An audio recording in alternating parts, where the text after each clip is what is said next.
บ่ได้เขาจักโตซับอะ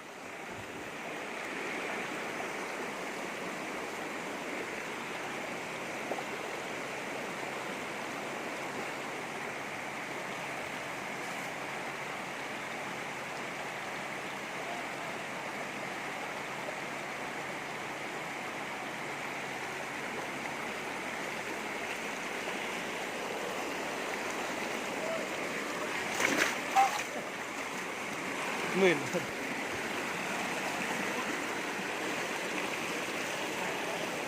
ฮะ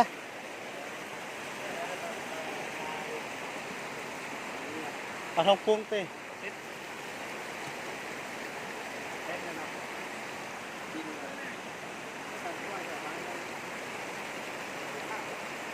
ปลาแล้ววะ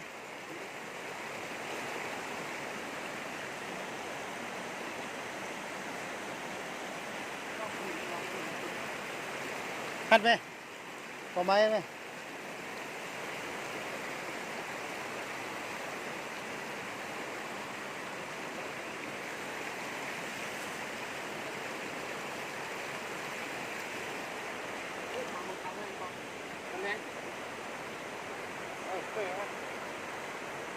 จับเลยดีกว่า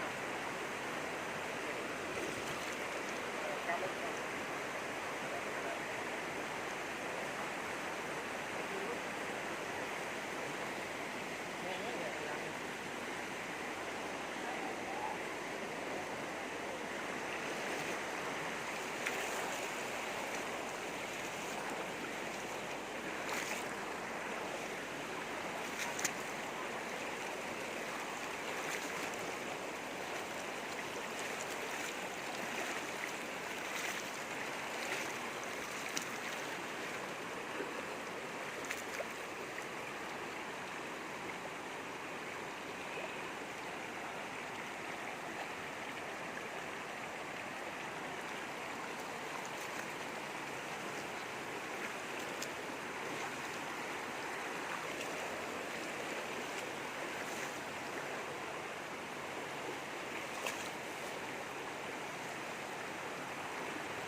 กองแห่เด้อ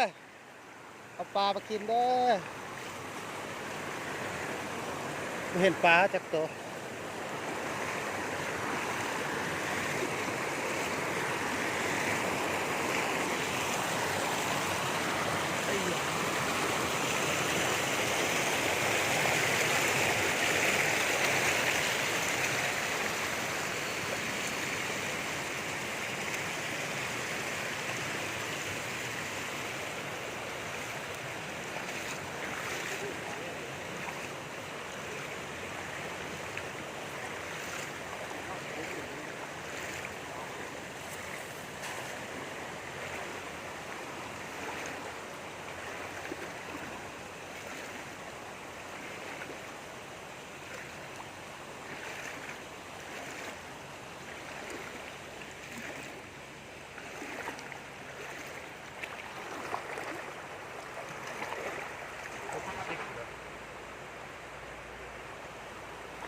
นี่ปลา กุ้งลงมีเนาะ บ่เห็นฮอตแลนด์อยู่ตามน้ำ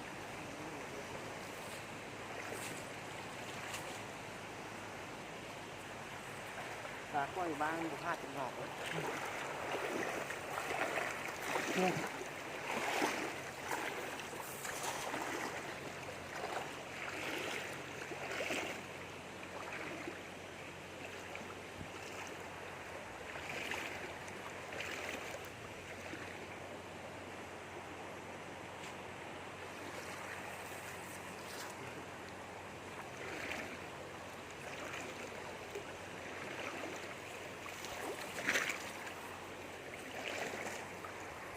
เลยนะ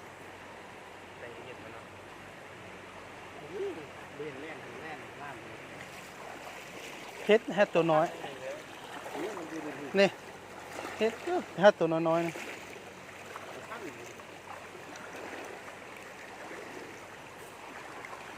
นี่แตกอยู่นี่ปากกาหลายเฮ้ย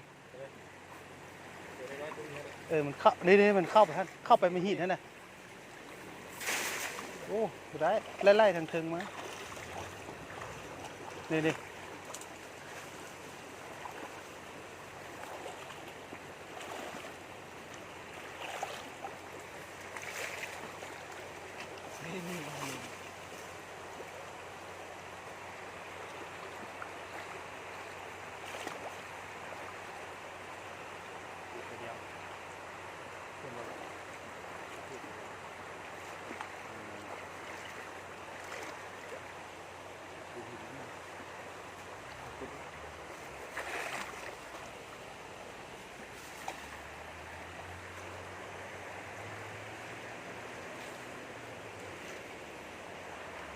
ชื่อบ่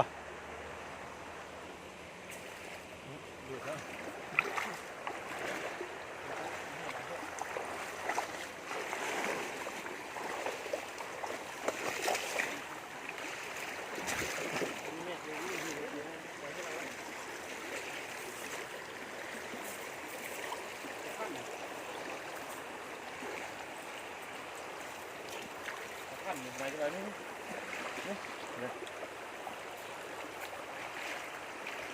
นี่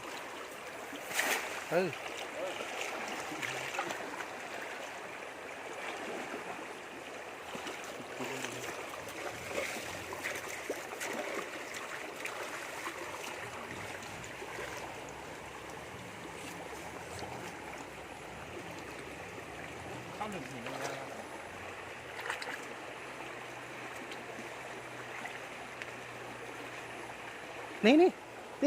นี่ มันบุกเข้าแห่นิ้ว มันโซนข้าวหนึ่งหินเลยได้นะผมชอบมันมาก นี่มันเป็นไร่เลยเนาะ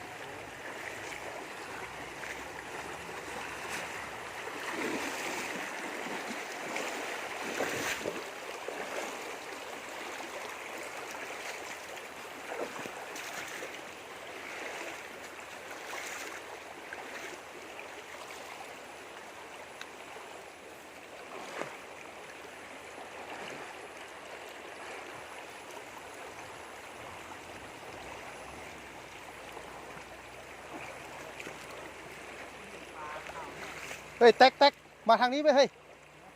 ทางนี้ไหมมันอยู่ไหนนี่นะ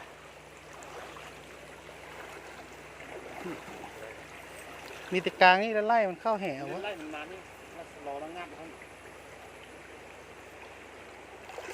นี่ลงมาที่นี่นี่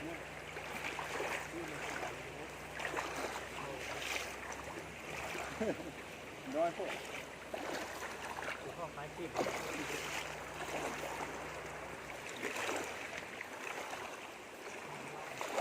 การเนาะ นี่ตัวบุกยืน มันจะมาซอดตรงสูง นี่ไหลลงพุ่นแล้ว พวกมันจะเข้าลื่นหิน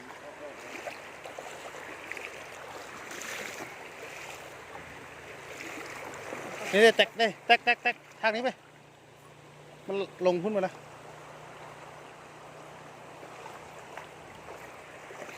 นี่นะ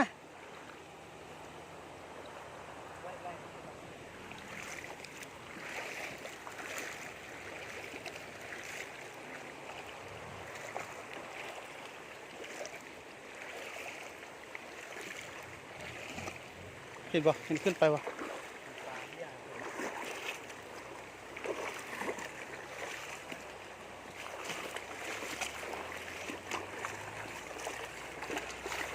ลงข้างล่าง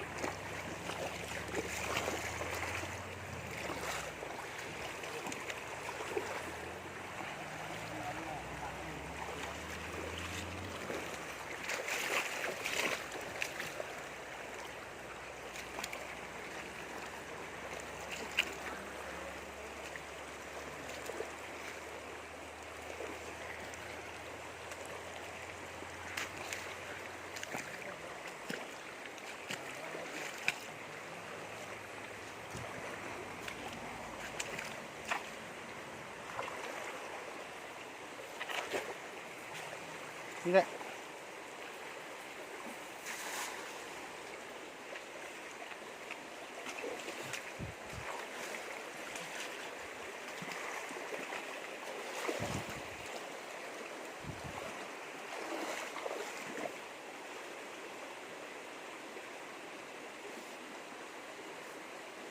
ก็เล่นไปเล่นมาเลยนี่ตรงนี้ได้ถึงเข้าลึกหินน้อยอย่างนี้เล่นเลย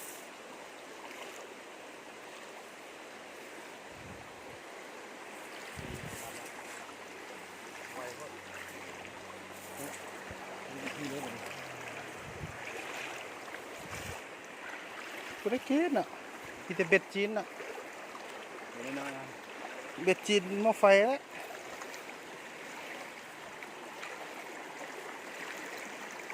นกขี้ตัวเนี้ย เงียนตื้อเลย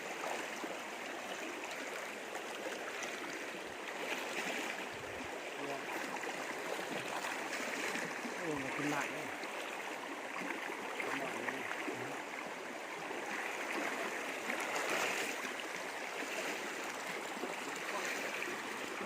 ขึ้นได้ไหม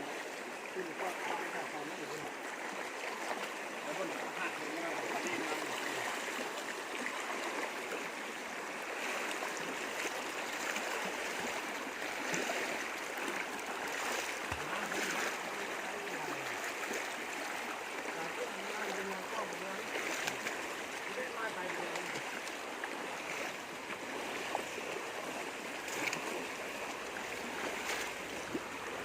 มันเป็นบางได้น้ำทุ่มเลย อืม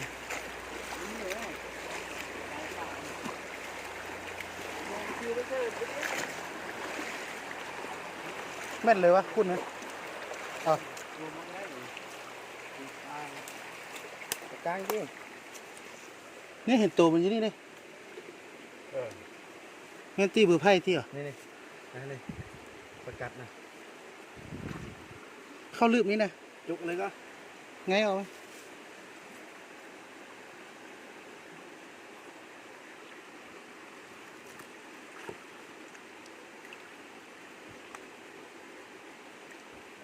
คือจะประกัดตัวเดียวไงเล่นมา นี่ไปพุ่นแล้วนะ ประกัดตัวเดียว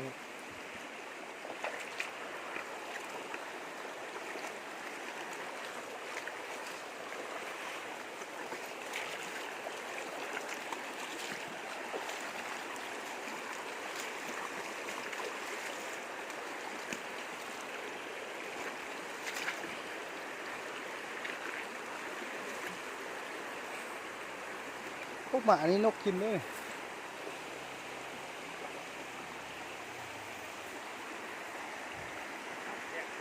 ฮะ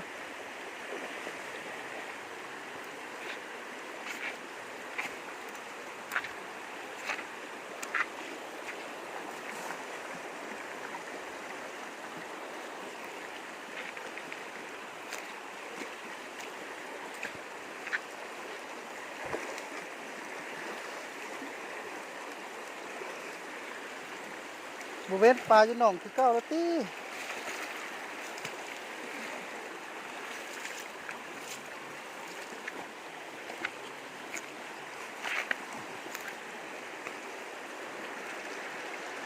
ได้แตก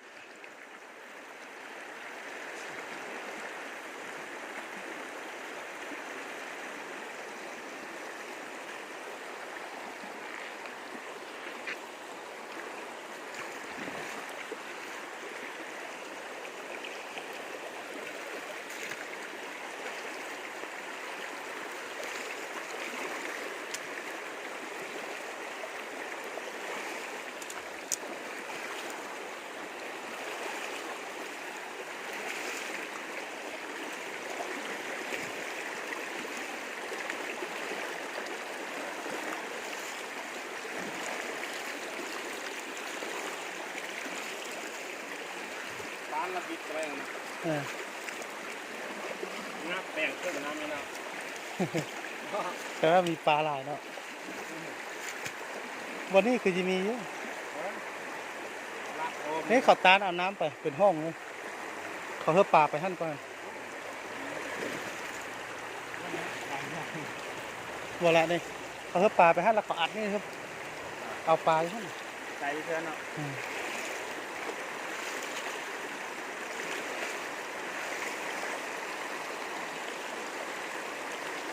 มาบ้านนี้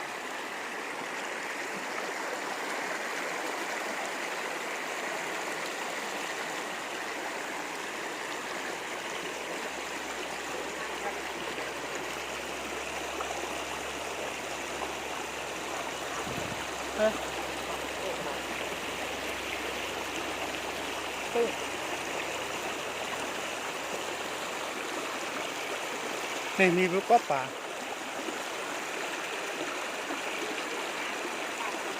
ฮะอัดให้แล้วก็เอาท่านเลยก็นี่นะ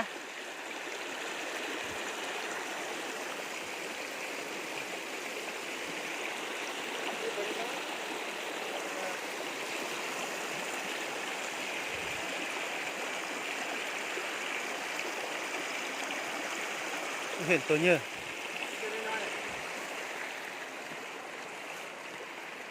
นี่ตัวน้อย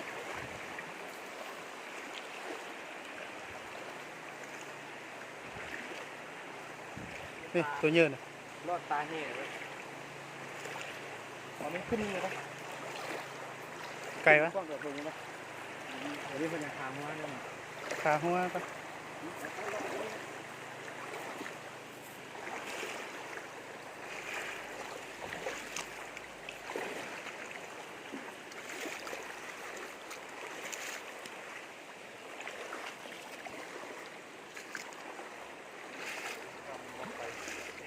ตีดอะไร อืม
ก็ให้เขาลืมหินหมด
เฮ้ย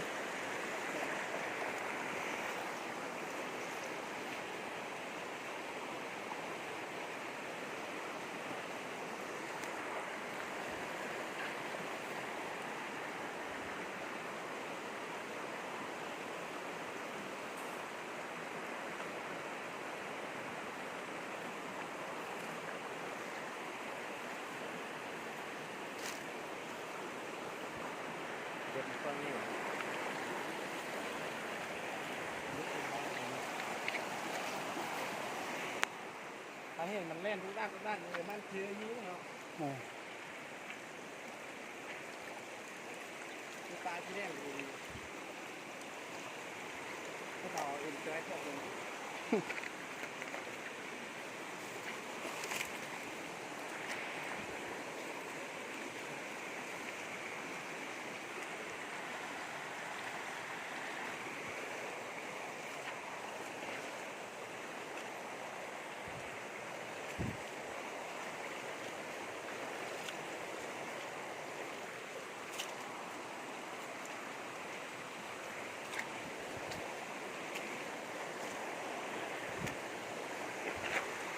โอ้คักขันได้ปลามานั่งปิ้งอยู่นี่เลยฮะ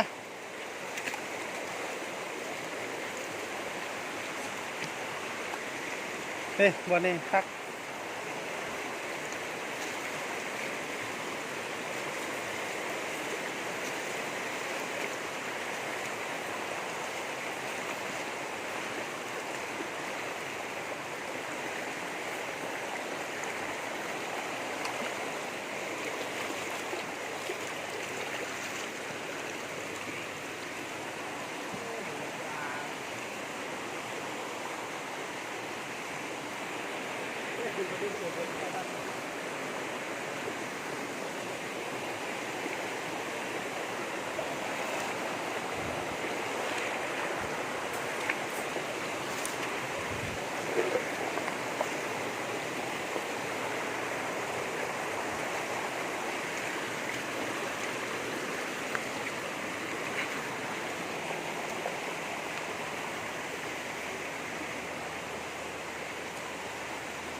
เฮ้ยนุไอ้แท็กมึงคว้างแถวนี้ไหม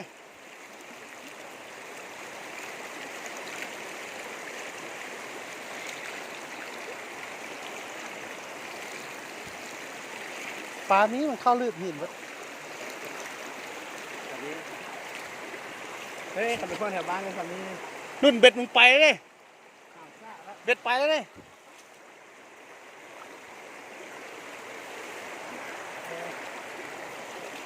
เลิกไป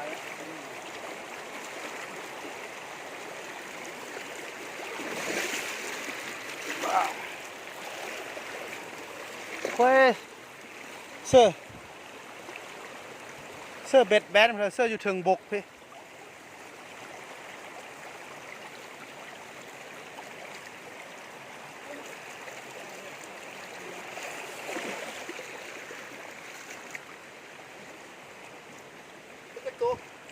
ตัวนึง กูให้เด็กๆคนนึงเฮ้ยนั่นดูไม่ได้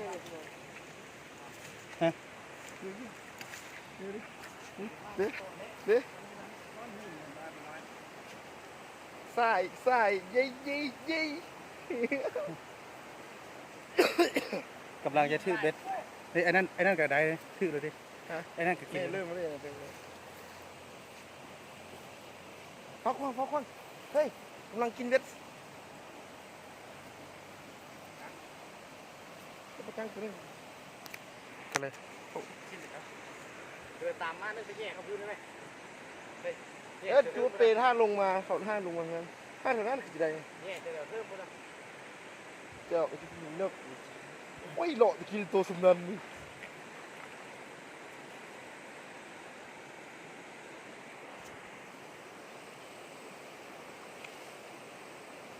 เฮ้ยเห็นโตมันละกระเดือน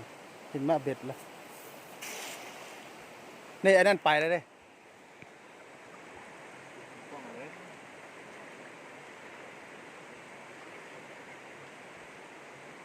นี่แถวดึกประมาณนี้กระบอกนี่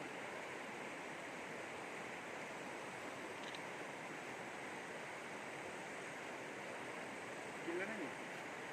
คิดไหมเสือเนี่ยกว้างเอาแบบนี้ปลาเลย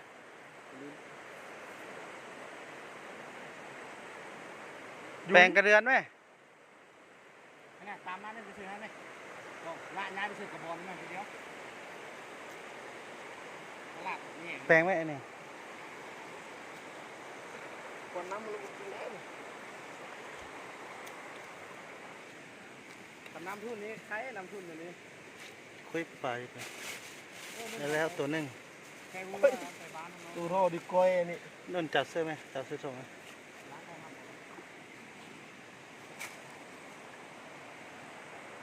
วิธีห้างเบ็ดนะเบิ่งเด้อก็เลยว่าห้างนะมาเฮียนนะหมอเสื้อหมวดดำนี่ก็ได้ ห้างหีก็ได้เด้อ ผู้ขว้างละขว้างผู้ห้างเบ็ดละห้างเบ็ดค่อย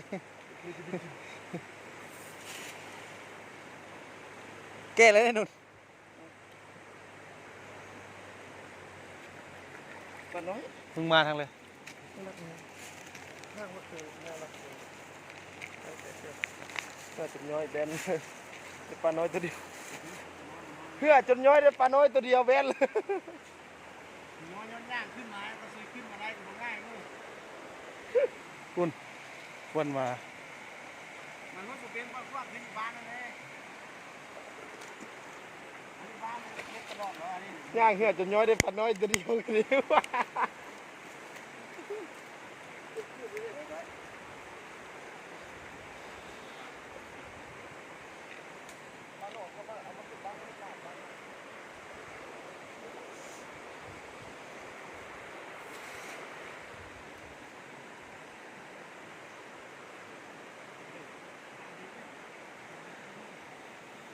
ตามเบ็ดเลยฮะนุ่นเอาไปหมดแล้วนุ่นมึงตามแล้วแกล้งไปฮะแตกไป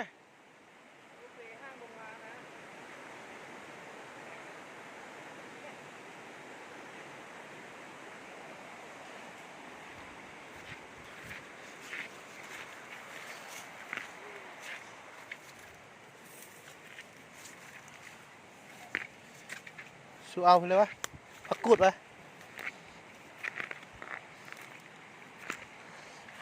พักกูดเป็นหลามวะนี่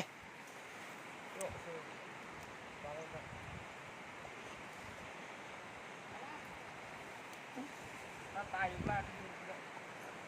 จับไปส่งสลิปเลย เอาเสื้อส่งสลิปก็ได้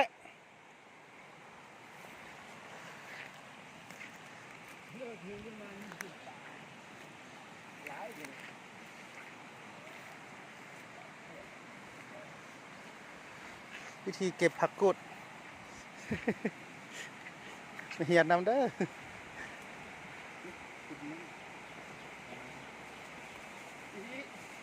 ตายทุกคนเลยกินเลยพูดเลยฮะมันจะเป็นเรื่องของพูดเลย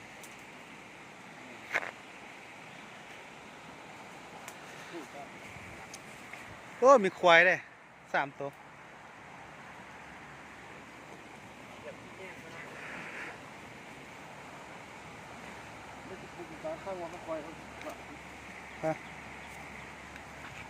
เอามันคือบุลงไปเอาหันนุ่น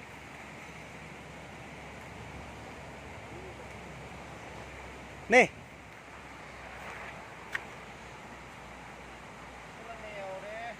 ฮะเดียวตี เยอะตายแท้เลือดกับพูดดิเยอะๆนะ มีคนบ่ มีแค่ บ่มีคนแล้วเป็นกิน กินได้เหมือนกัน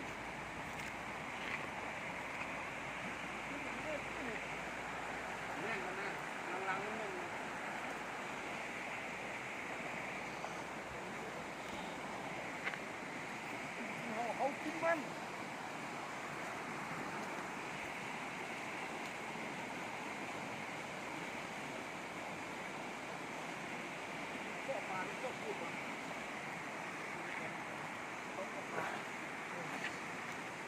ตัวเดียวก็เป็นต้มทุกปลาเลยต้มกับปลาสุดยอดเลยกินน้ำนี่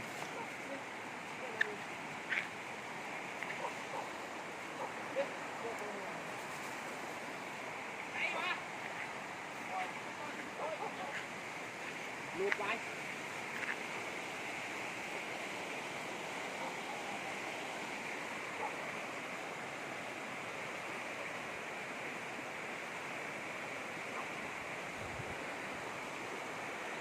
นี่ยอดกูดนะงาม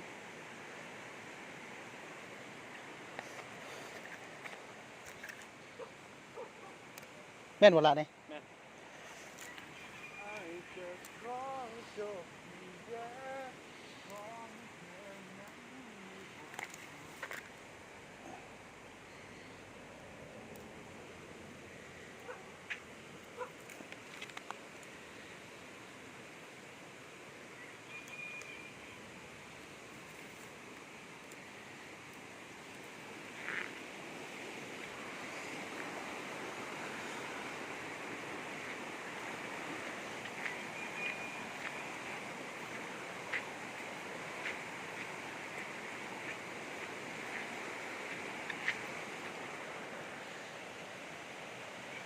บอนกินง่ายกว่ากินเนี้ยไปวันน่ะได้ปลาบ่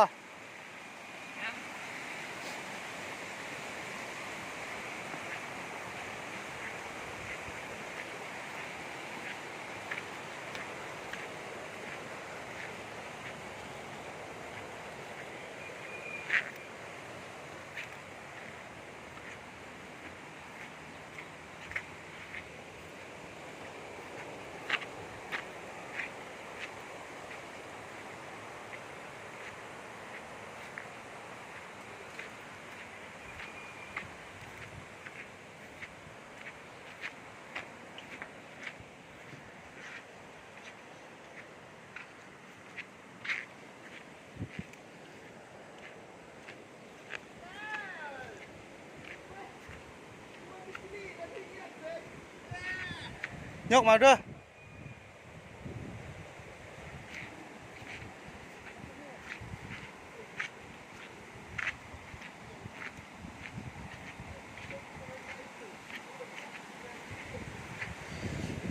ได้เอียนละได้เอียนละ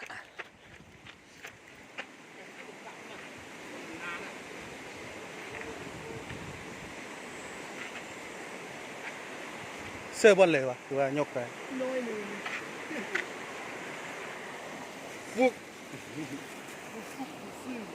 ไปเกินละเอียน ต้มเลย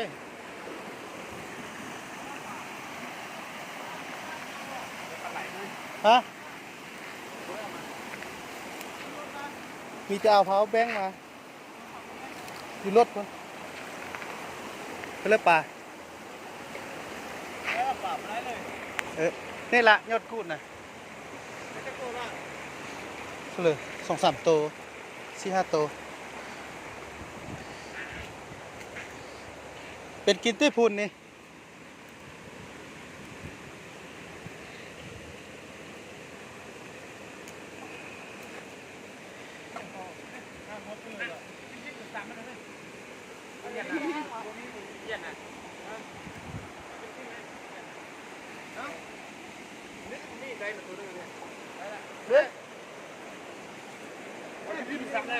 อันนี้ผักขะแยงติแม่นบ่ผักขะแยงไปเสื้อได้บ่ล่ะผักขะแยงตินี่เอาอ่ะ มีนะเซอร์ ฮะ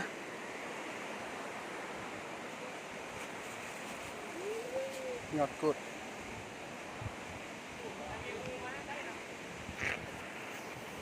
วิธีเอากระเดือนเบิ่งเด้อวิธีเอากระเดือนห้างเบ็ด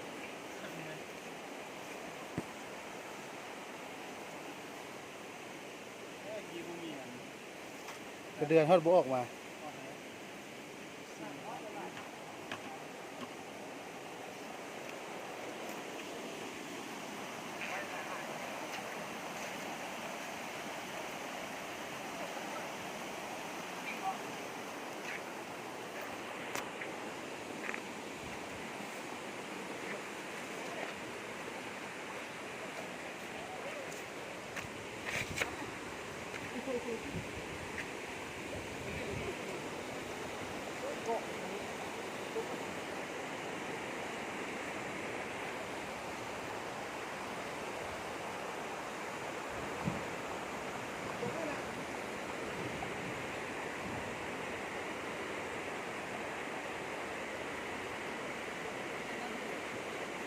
มึงเลาะยามติบ่แม่นเลาะห้างติ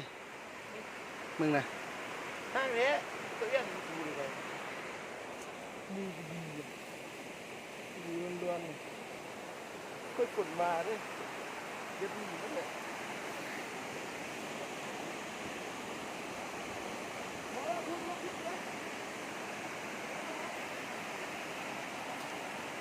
ฝนตกปล่อย